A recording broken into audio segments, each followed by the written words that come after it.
एक तरफ रोशनी से जगमगाता, लोगों की हंसी और उत्साह से भरा एक खूबसूरत झूलता पुल, दूसरी तरफ उसी पुल का टूटा हुआ मलबा, अंधेरी नदी का पानी और चारों तरफ फैली मौत की खामोशी।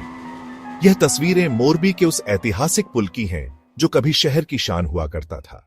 तारीख थी 30 अक्टूबर 2022, एक ऐसी तारीख जो गुजरात के इतिहास में एक काले अध्याय के रूप में दर्ज हो गई।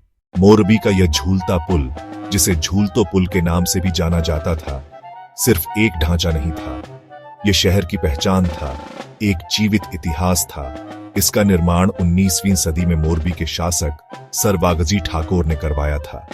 यह पुल मच्छू नदी के ऊपर शान से खड़ा था और शहर के लोगों के लिए यह सिर्फ एक रास्ता नहीं, बल्कि गर्व का प्रतीक था।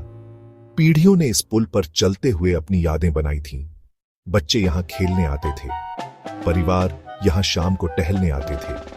कई महीनों की मरम्मत और नवीनीकरण के बाद इस पुल को दिवाली के त्योहार के ठीक बाद गुजराती नववर्ष के दिन जनता के लिए फिर से खोल दिया गया था। 30 अक्टूबर 2022 की वह शाम एक आम शाम नहीं थी। मोरबी का झूलता पुल लोगों से खचाखच भरा हुआ था। परिवार अपने बच्चों के साथ घूमने आए थे, दोस्त यार मस्ती कर रहे थे। शाम के करीब 6:30 बज रहे थे। पुल पर क्षमता से कई गुना ज्यादा लोग मौजूद थे। अचानक एक कान फाड़ देने वाली आवाज हुई। पुल बीच से टूटकर 2 हिस्सों में बंट गया। सैकड़ों लोग, जिनमें बच्चे, महिलाएं और बुजुर्ग भी शामिल थे, सीधे नीचे ठंडे और गहरे पानी में जा गिरे। यह एक ऐसा भयानक मंजर था जिसकी कल्पना भी नहीं की जा सकती। त्योहार का जश्न एक पल में मातम में बदल गया। खबर फैलते ही प्रशासन और बचाव दल मौके पर पहुंचे। एनडीआरएफ, एसडीआरएफ, सेना, नौसेना और वायुसेना की टीमें तुरंत बचाव अभियान में जुट गईं। पूरी रात नदी में शवों और जीवित लोगों की तलाश चलती रही। नदी का किनारा धीरे धीरे शवों से भरता जा रहा था। स्थानीय अस्पताल घायलों और मृतकों से भर गए थे। डॉक्टर और नर्स बिना रुके काम कर रहे थे।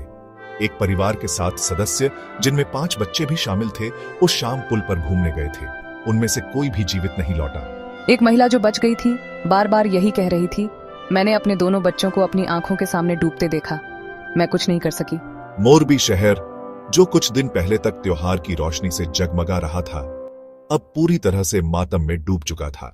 जैसे जैसे जांच आगे बढ़ी, एक के बाद एक चौंकाने वाले तथ्य सामने आने लगे। यह पता चला कि पुल को फिर से खोलने से पहले किसी भी तरह का फिटनेस सर्टिफिकेट नहीं लिया गया था। जांच में यह भी सामने आया कि पुल की मरम्मत का ठेका ओरेवा ग्रुप नामक एक कंपनी को दिया गया था, जिसे इस तरह के काम का कोई अनुभव नहीं था। पुल के पुराने और जंग लगे केबलों को बदला ही नहीं गया था, बस उन पर रंग रोगन कर दिया गया था। नई फ्लोरिंग का वजन पुराने ढांचे के लिए बहुत ज्यादा था। ये खुलासे आग में घी का काम कर रहे थे। लोगों का गुस्सा 7वें आसमान पर था। मोरबी की सड़कों पर विरोध प्रदर्शन शुरू हो गए। राजनीतिक गलियारों में भी हलचल तेज हो गई।